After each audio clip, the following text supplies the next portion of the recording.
Hey, good morning and happy Monday. Instagram is telling folks that we've started a live video. I'm Max. I'm the owner and director of behavioral health services for Prism Integrated Health. And hey, Lisa, we are about to do our first in a series of Get to Know Your Therapist, and the first person we're talking with is Lisa Daughters. And so I am going to add, Lisa to our video. There we are. Oh my God, we did it. Big technology. Amazing. This is what happens when you have, well, I'm an old millennial. You're not even a millennial. I, Try. well, I'm 81, right? So I'm like Zennial. Yes. Yes. Is that Mostly because I don't. what the youth are calling the folks born in the early 80s Zennials? Is that a new term? It's a thing. It's a thing. Yeah, because we're sort of this weird little segment that's Mm-hmm. not quite Gen X and not quite as young as millennials. So yeah. Got it. Okay. Well, I'm going to reintroduce you because it took us 4 minutes to get to get I'm on. really proud of that, actually. I'm real happy it worked. And it's nice to see your beautiful face on this lovely Monday. So Thank you. um hey Likewise. friends, I'm Max. I'm the owner and director of behavioral services at Prism. Today we are getting to know Lisa Daughters, who is a fantastic therapist here at Prism. So Lisa, I guess just go ahead, introduce yourself, give us your pronouns, and start by telling us, let's say, 3 things that are important for folks to know about you. Yes, my name is Lisa Daughters. My pronouns are she, her. Important things to know about me are I love animals. I have a 4-year-old, and I'm usually trying to not take myself too seriously. Mm-hmm. It's a good place to be. Yeah, I like a good sense of humor. Mm-hmm. Right on. So, what led you to being a counselor? Um, Once upon a time, I think I was just a weird kid. Just I remember being in high school and being like very interested in like feelings and why people are the way they are. And at the time, here talking about my generation, being like, I just think I could be Fraser Crane, but like better.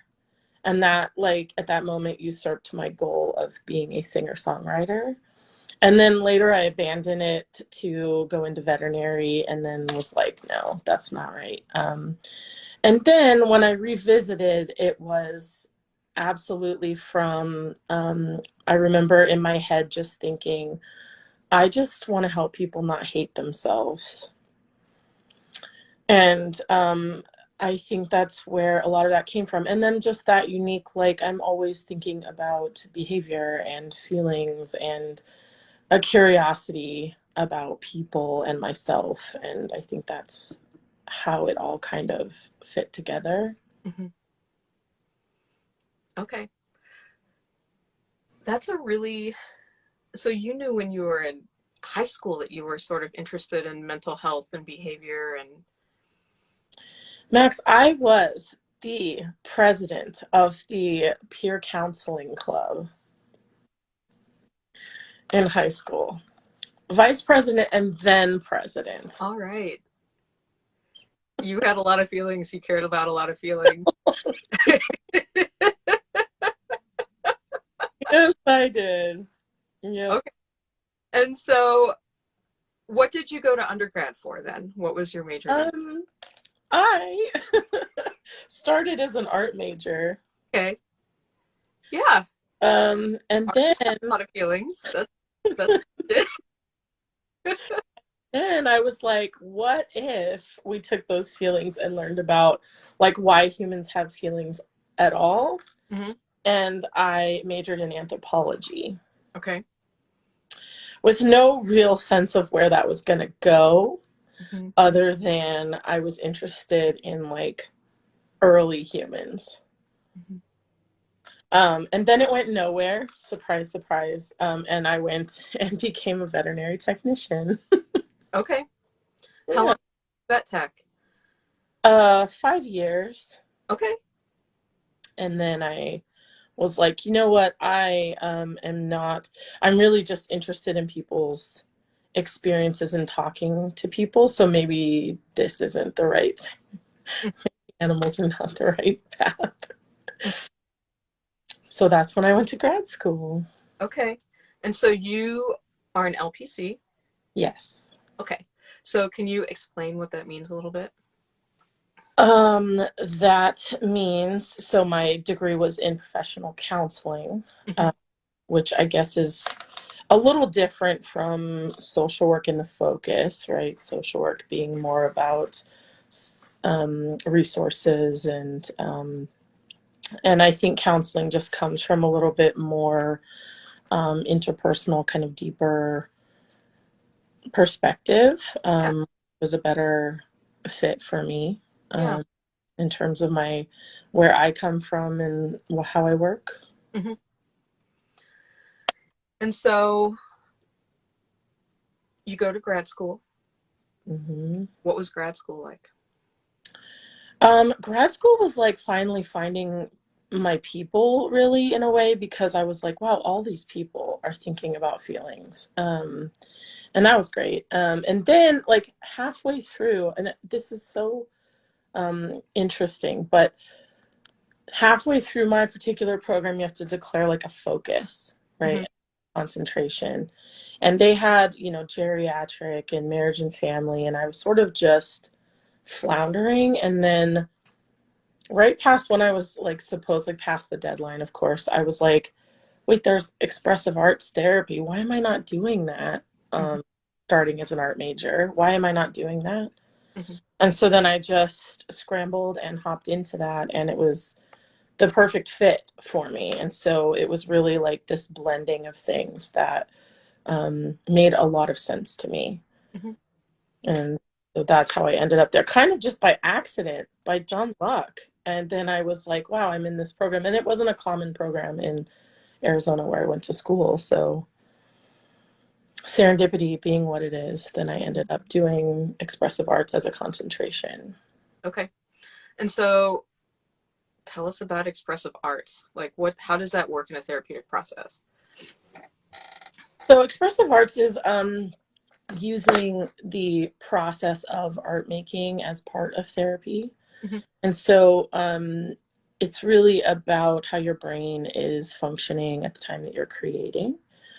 Hmm. And it, in my opinion, is a great way to experience therapeutic change without just talking in circles. And it engages different parts of the brain.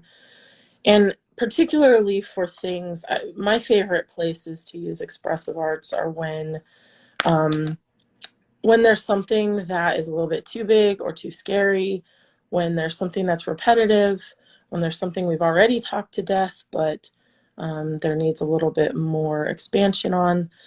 Um, and I think if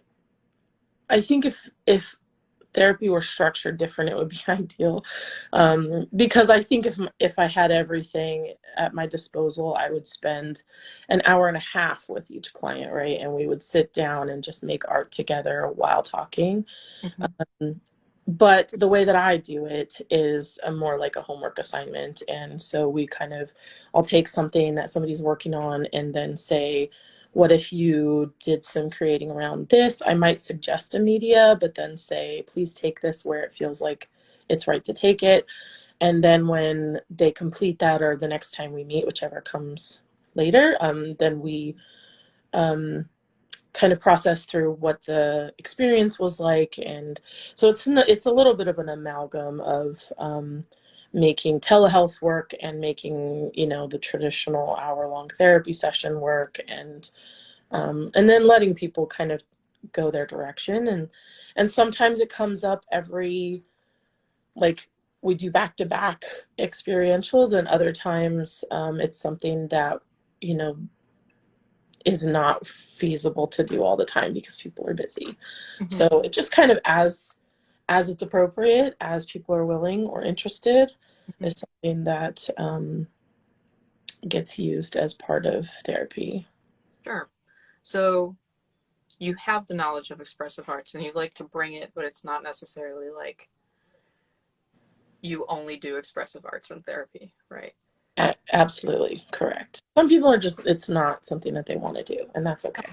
Mm-hmm. And other people, it just, if they're naturally creative, they like doing something they want to do, or for people who feel like, one of the reasons I was interested is that my own experience with therapy had been a little bit stagnant, and that talking and talking and talking, I could explain over and over why, but I couldn't necessarily embody the changes. And so for me, making art was a way to kind of close that gap.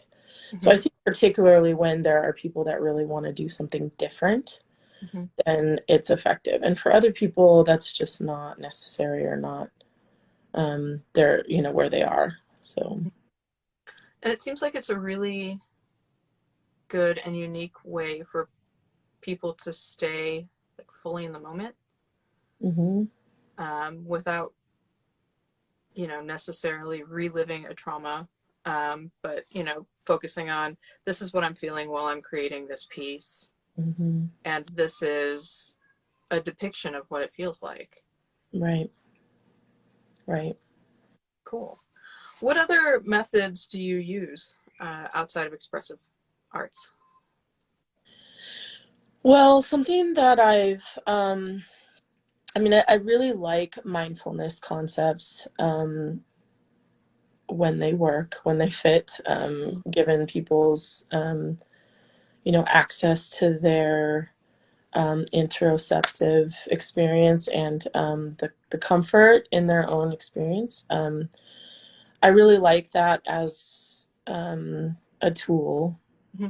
I also really like um, a little a little ACT-ish of really looking at like I think coming from a trust that everything that somebody is experiencing has a wisdom to it, and we just need to understand it and direct it and meet the needs there. Mm-hmm.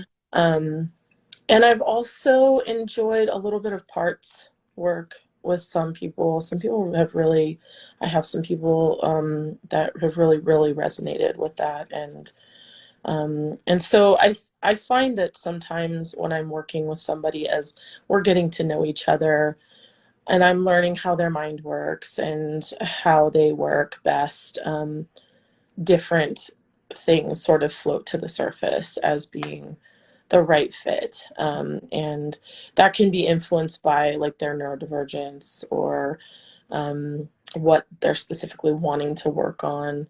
Mm-hmm. Um, and I think I like the idea of kind of offering in a very informed consent way, like, here are some things we could do. Mm-hmm. What sparks your interest? Mm-hmm. Where do you feel a leaning, and sort of trusting their own wisdom. Yeah. Yeah. So you're creating, you're using what you know to sort of guide, but at the end of the day, it's always about what fits the client best and where they want to go. Yes, Yeah. absolutely. So talk me through a little bit about like, what are some of your priorities in the first couple of sessions when you're just meeting with someone and getting to know them? What do you think about?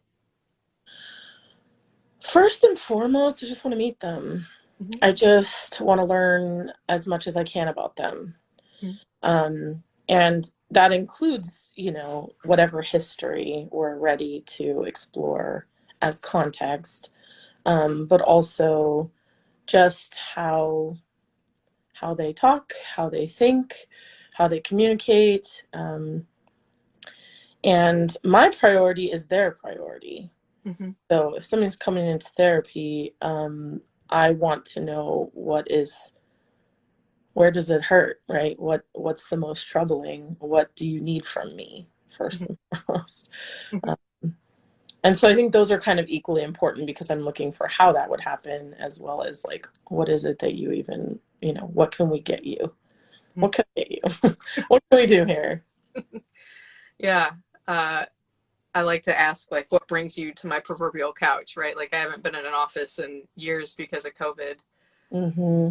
And when I did, I had the most comfy couch. I've had clients like fall asleep on that couch because it Yeah. was the business. Yep. I have Finding, an uncomfortable couch, so it was never going to work out. But I like to pepper it with like little plushes yeah, and um, uh-huh, little fidgets and things yeah, just to be funny. On my bookshelf, I would have like strategically placed humorous things to mm-hmm, mm-hmm, bring people into my world a little.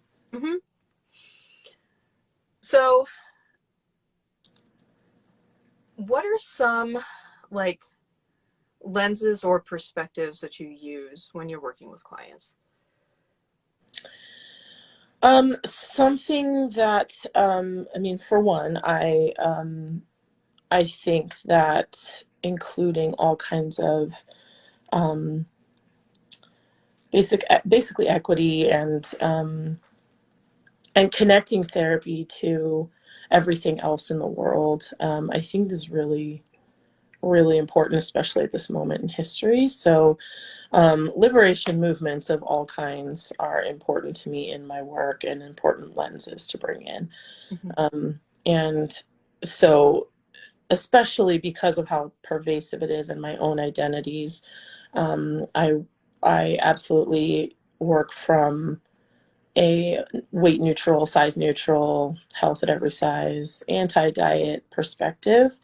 And even when somebody is not coming in specifically to work on their relationship with body, um, our bodies are never off the table, right? We're never not in our body, and because the water we swim in is full of um, is full of messaging and pressure about bodies. It's never not there. And I think it really goes back to the idea that when we look at like our individual struggles, they never happen in a vacuum. And so if I'm coming at this perspective that like everything in us has a wisdom, every emotion and every inclination has wisdom to it, then I can't also carry this idea that something is inherently wrong with some bodies.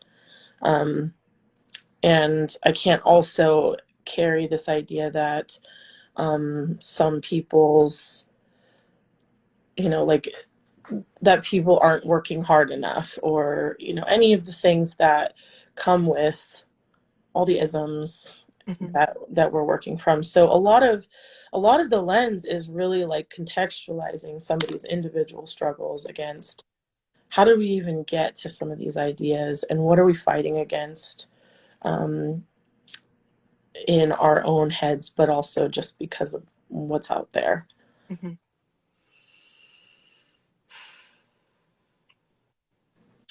So, how do you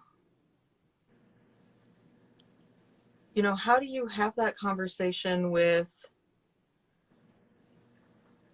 someone who is sort of ambivalent about hearing it? Like, where you know that it would be helpful to say, like, hey, these are the structures of power in which you live and we're impacted every day.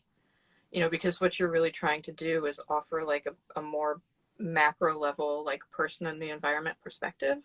Mm-hmm. Um, and sometimes it takes a lot to get someone there, or maybe they've just never thought about it. And Mm-hmm. so how do you have that pretty challenging conversation? Um, I sort of don't. I'm always gonna just be where they are. Yeah. And that is with the understanding that to divest from some of these things will require grief. Yeah. There's enormous grief in releasing the illusion that we have control over our bodies or our health or things like that.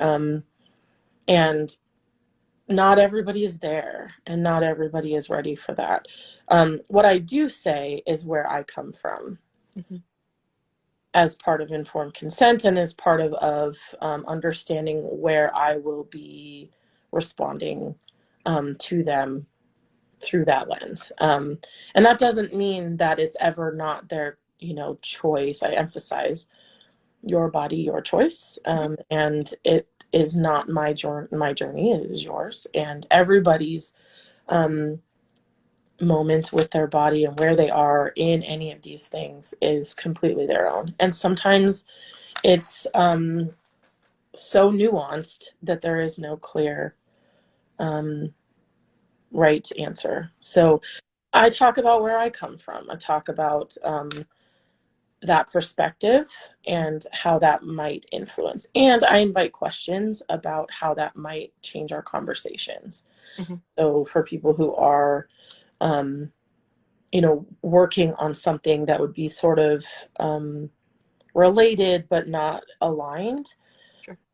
that is what I say, is that I'm always going to be in support of your goals.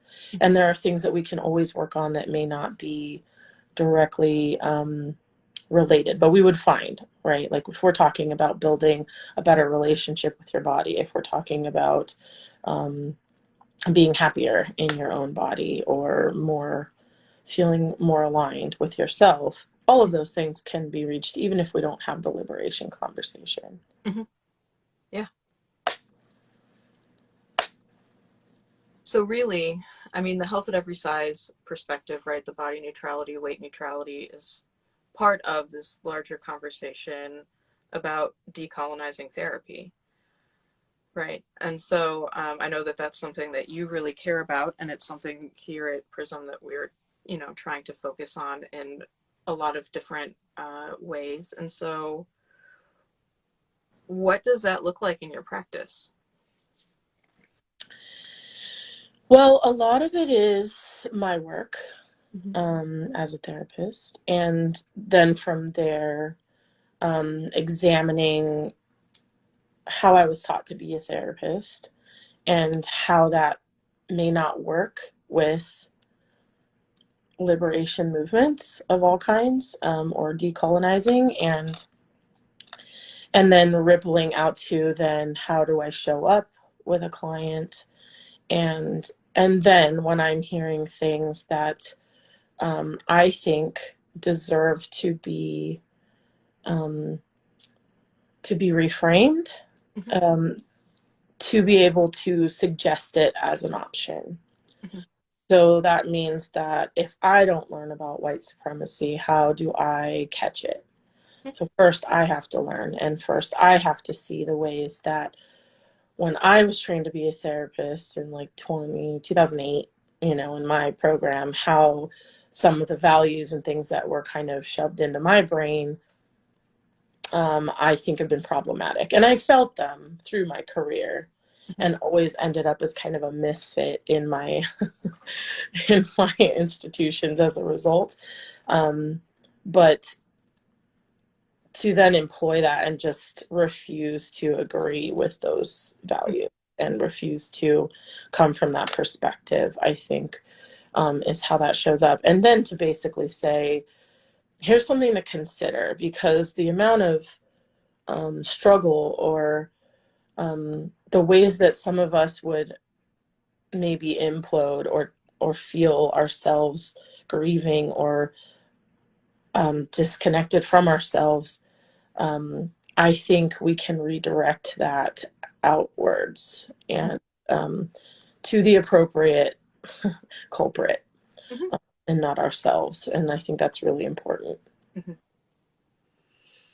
Yeah, not taking responsibility for the violence of systems. Right. Yeah. Okay. Um, thanks. Thanks. I appreciate what you do. So, what would that, like, can you give me a real life example of what that would look like with a client? What sort of conversation would you have where this would be part of that dynamic? Well, I think when, it's sort of somebody presents something that's not feeling good, right? Or a struggle, or they go, okay, Lisa, here's this one. What do you have? Mm-hmm. And we chew on it a bit, right? And we figure out like what, because it's never just one factor that's creating it, right? We're figuring out like, well, what did mom say? Or what did that friend say? Or what were the experiences? And what can we give back to where? Mm-hmm. Like, what can we give back to, you know, our family because it was theirs, their dysfunction? Or what can we give back to um, ourselves in times where we just didn't understand what was happening? Or what can we give back to greater society at large Mm-hmm. uh, that isn't ours to carry? And so when I'm listening for things like what is the personal, what is the political, what are all the little pieces that are contributing to this particular struggle, Yeah. and then kind of talking through each of those angles. So here's the personal experience, here's the greater awareness, and here's the ways that that may have showed up, you know, in your family. So if your family is struggling with the effects of racism, if your family has generational patterns of harm, how can we look at that in a way to understand it, and then also come back to, but what do you do about it? Mm-hmm. What do you do about it right now, um, to make life a little bit better? Mm-hmm. And I think the understanding of all of those pieces is just how we end up not kind of collapsing inward. We look at like, well, all of that being known, then how do I pick a path that is gentle for me Mm-hmm. and protective for me Mm-hmm. through that, whatever the struggle happens to be? Sure. Right on. Hmm. You give me a lot to think about. I tend to have that effect. Yeah, yeah. So I'm gonna pull back because we've had some like real deep therapy conversations, right? Um, I want to know, like,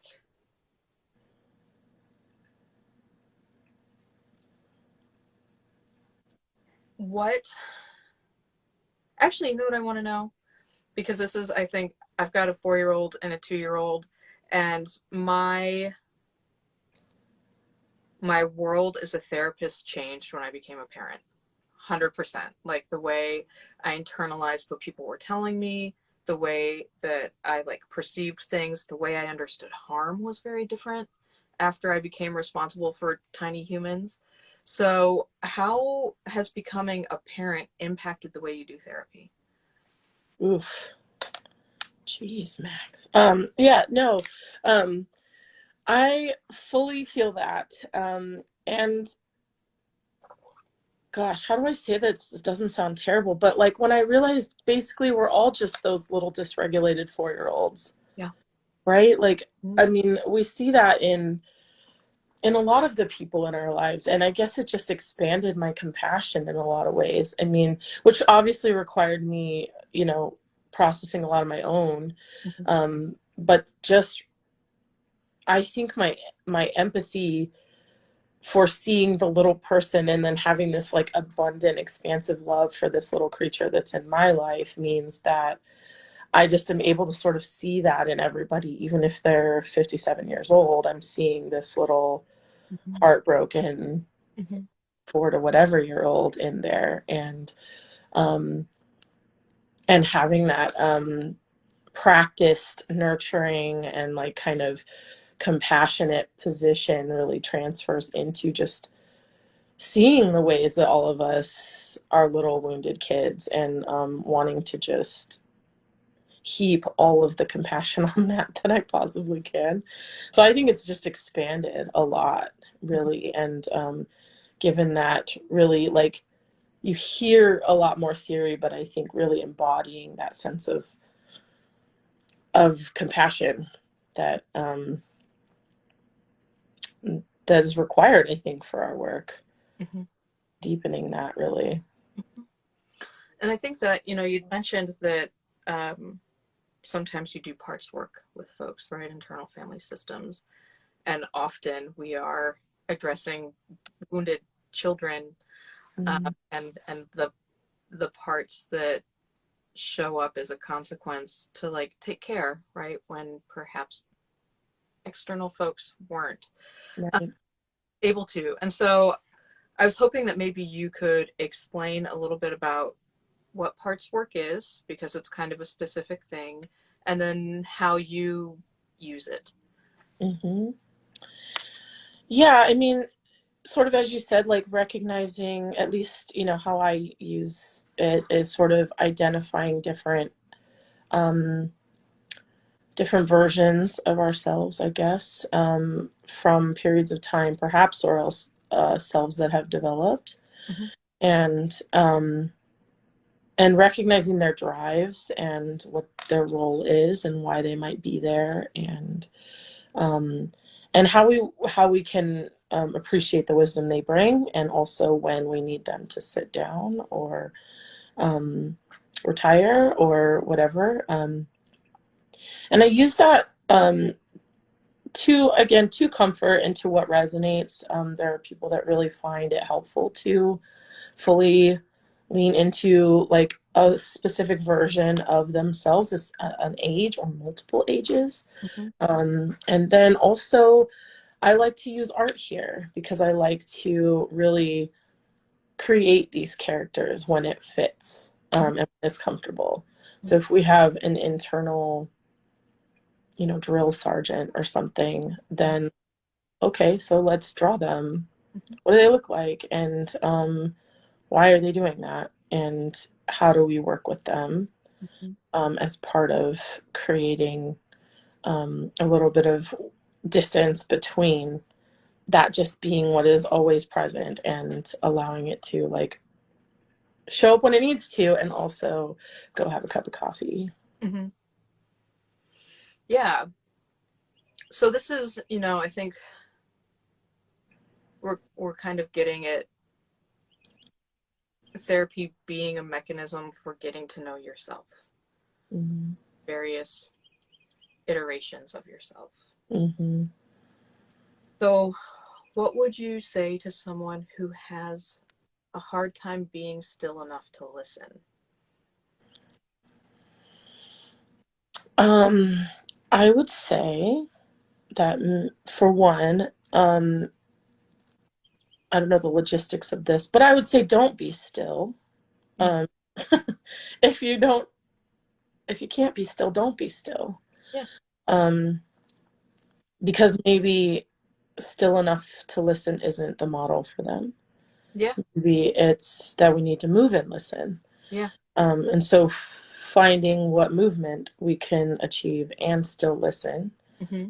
be where I'd go. Mm-hmm. Um, and otherwise, if there is this desire to say, I really want to slow, but I can't, Mm-hmm. it would be the gentlest, tiniest little steps Mm-hmm. for the tiniest little moment possible, just to see. And very experimental, because we can work with anything, right? So again, if we have to move and listen, we'll move and listen. Mm-hmm. I don't care if someone's walking around while we talk, Mm-hmm. if that works better. Mm-hmm. So definitely from the perspective of like, what do you already have? Yeah. What if it's not wrong? Yeah. Yeah. And because I think that if somebody needs to slow down and they can't, they will know that. Mm-hmm.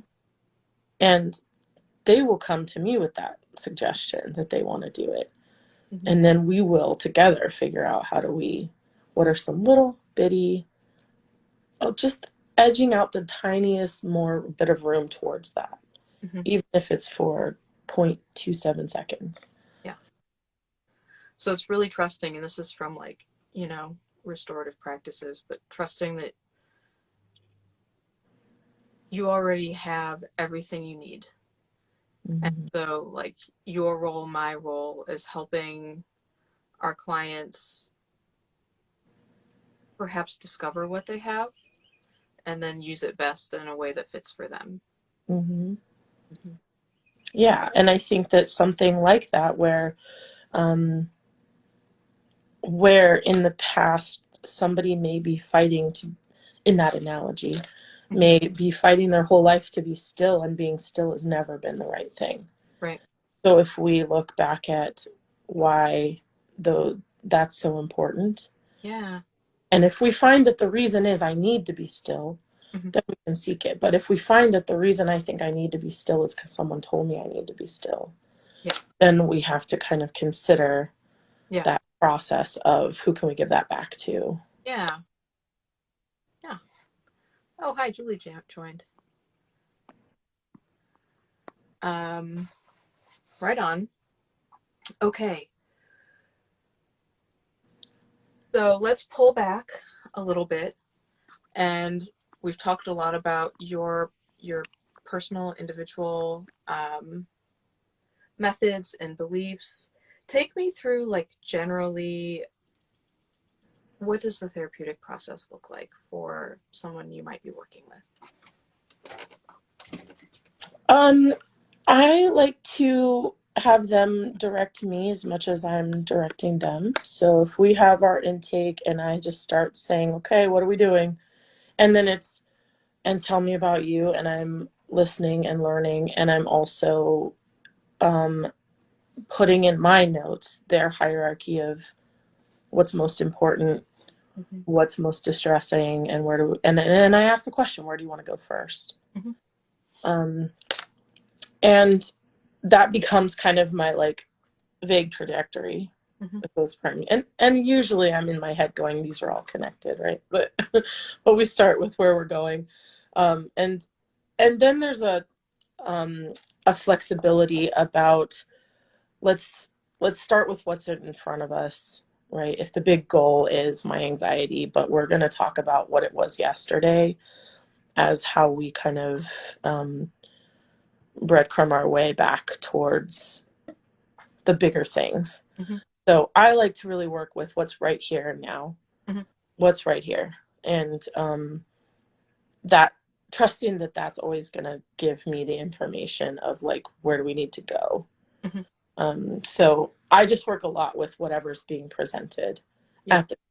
and then I will dig from there. Mm-hmm. And so there is a mix of like, there's always space for, each session for somebody to come in and kind of talk about like what is happening in this moment, not just as a check-in, but as how does that lead us back to the original goals that you came here for? Mm-hmm. And quite often it does. I mean, there are those moments where something is completely out, but usually because it's all happening in the person, all of these things are Mm-hmm. connected. And I feel like that's my job, is to say, okay, so here's this thing that happened this week, but how does this connect to other things we're talking about, which might be communication or relationship skills or, the ways that we're getting dysregulated or something. Mm-hmm. And so I really just like using the moment and where we are any given day. Whatever's on the table that day is always going to be informed by those original needs and goals and what I already know about this person and how they function. Mm-hmm. Yeah. And so then you get to know them. You're in the sauce, right? You're like in this process of discovery and analysis and exploration and pattern finding, right? And then like trial and error around what works for you. Is this not working for you? Let's try something else, or let's tweak this. And so, let's say that someone is working on anxiety and they find like some things that are working for them, and they're like pretty steady for a while. How do you decide, or how does a client decide, like, when it's time to be done for a while? Um, I, whenever clients start saying, I'm not really sure what to talk about, Mm. that's my sign that we're getting close. Mm-hmm. Um, or if the other thing is if appointments start changing, like they're missing appointments, or do you know what I mean? Like, then usually to me that's a good sign that, like, I mean, not that I want appointments missed, but that that they're okay, Yeah. right? They're they're doing okay. Yeah. And therapy's not at the forefront of their mind. They're not like holding their breath till their next session. Mm-hmm. My clients, and I love this, I don't know if it's a me thing, I don't know if it's my Virgo like bleeding onto people, but like a lot of my clients come in with lists of like, here's all the stuff I want to talk about. And we love it. We Yeah. love Uh-huh. But when they don't have a list, right? um, or they start like, I don't really know what to talk about. Things went pretty well. And then I go, great, get out. Yeah. Um, no, but that is kind of Mm-hmm. this, um, and um, and that's when we just kind of talk about like maybe we just step back a little bit and decrease frequency at first, um, and just see how that sits, Yeah. and um, go from there.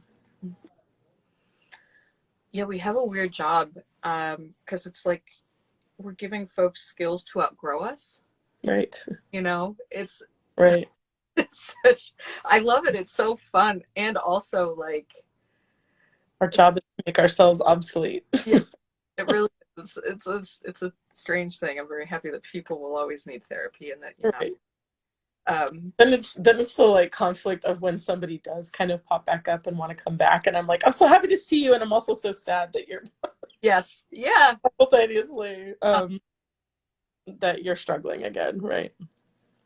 yeah. Okay, so we've talked through the process. We've talked through um, your individual, like your personal belief system and what you bring to therapy. What would what would you say to someone who is like on the fence about doing therapy for the first time?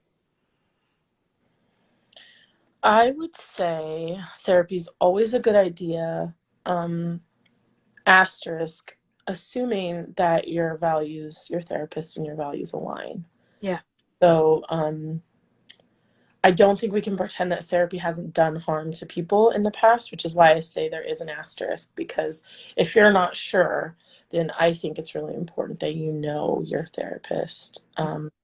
And that's where I think, some of the things about identity and self-disclosure that were sort of hammered into us as in when I was being trained, work against the therapeutic relationship, because I do think it's important that people know who they're about to step in and be vulnerable with. Mm-hmm. And and that would be what I would say is go looking for somebody who sounds like someone you'd feel safe with.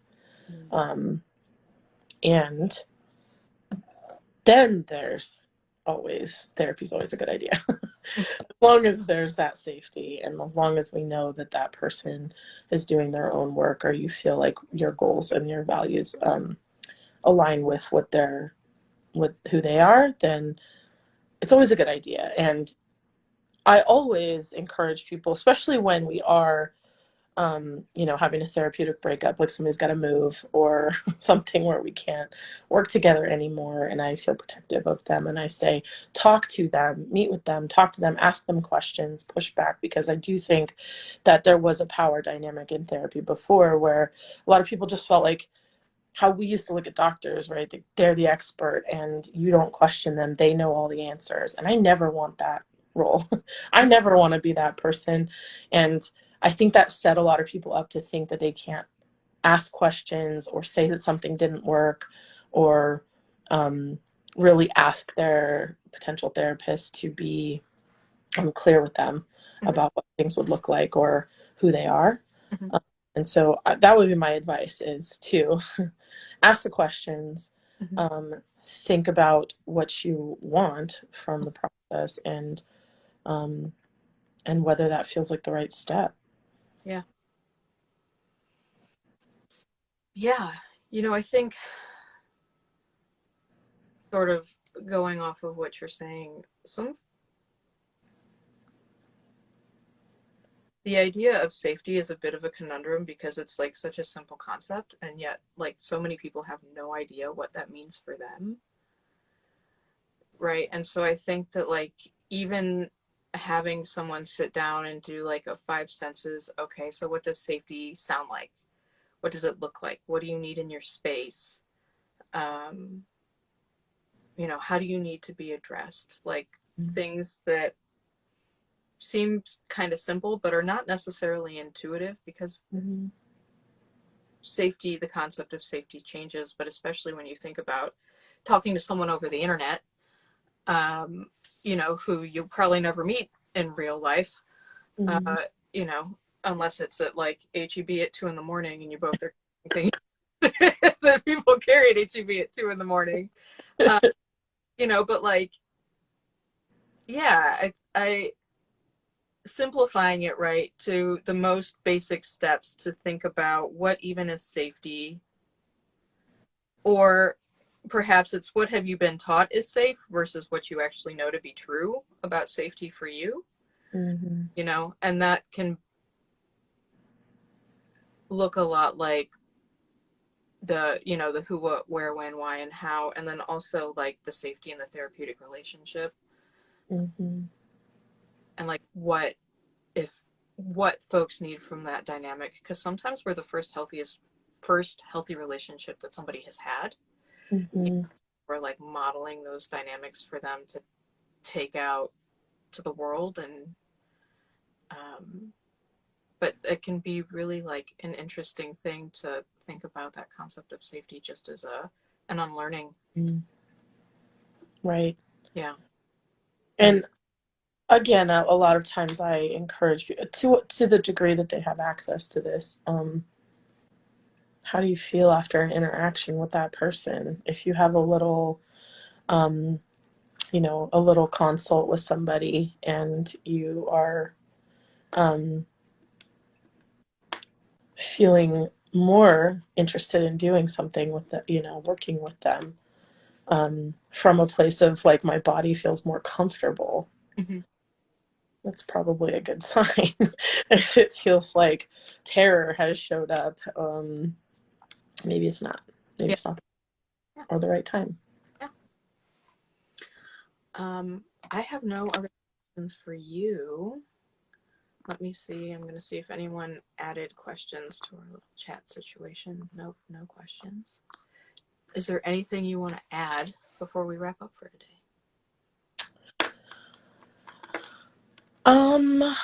I don't have anything specific I can think of, other than I do think that I think that's something that I don't know because I'm not in session with other therapists, but something that I think is really important is kind of being able to laugh together with our clients. I find that that's an important part when you're talking about somebody coming in and creating safety, is being able to relieve a little bit of the fear and humanize and just be together as people. And we know from forever that humor is a way that people connect. And so I think that not just that's not just a fun thing. I think that that's an important part of therapy. I think that if we can cry and laugh, then we are modeling a good exchange, and that includes um, being safe enough to laugh, or being able to create safety through that connection. So that's something that I invite and I encourage, that we're not creating a lot of rules around what this should look like in terms of um, being rigid, or I so often get people that are like, is it okay if I cuss? I'm like, please, like, we're artists, right? We're creating our expression, and why would we not use every media available, including the words that are adding extra emphasis for us? Um, and so I think creating a really comfortable connection with people has always been one of my strengths as a therapist, is just disarming, creating comfort, and really seeing people. And that includes in the moments that we're not necessarily deep diving. We're also doing work. And I think that that's an important piece of how I work. Yeah. Well, I appreciate you. Thank you. Thank you Mm-hmm. for today and for being a part of our practice. I value what you do so much. So thank you. And I love laughing with you also. I just find that I giggle most of the times that we're in meetings together. So thank you for that. Yeah, yeah, thank you. This Uh, was have a wonderful day. you too. I'll talk to you soon. Have a great one. Bye, Max. Bye, Loretta.